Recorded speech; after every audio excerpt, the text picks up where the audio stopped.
కోల్పోయిన కాలులో గాని చెయ్యిలో గాని నొప్పి ఉంటే దీన్ని ఫాంటమ్ లింబ్ సిండ్రోమ్ అంటాం. మొత్తం నొప్పి వస్తుంది. తీసేసి ఎంతకాలం అయింది? 4 సంవత్సరాలు. ఎక్కడి నుంచి వస్తుందా నొప్పి? కింద పార్ట్ తీసేసి కుట్లేశారండి.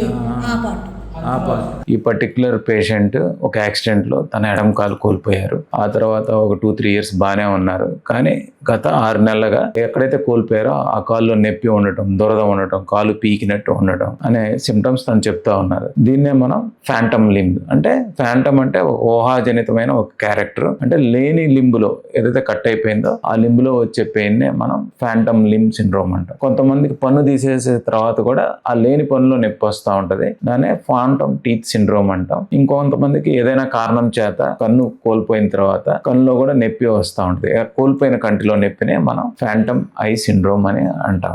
ఈ ఫ్యాంటమ్ సిండ్రోమ్ ని మనం ఫిజియోథెరపీ ద్వారా, దాంతోపాటు బ్రెయిన్ ట్రైనింగ్ ద్వారా, కొన్ని మందుల సహాయం ద్వారా దీన్ని తగ్గించవచ్చండి. చాలా మందికి ఇది చాలా ఇబ్బందికరమైన ప్రాబ్లం. ప్రాపర్ థెరపీతో నియర్లీ 80-90% వాళ్ళ సిమ్టమ్స్ మనం కంట్రోల్ చేయొచ్చు. Thank you.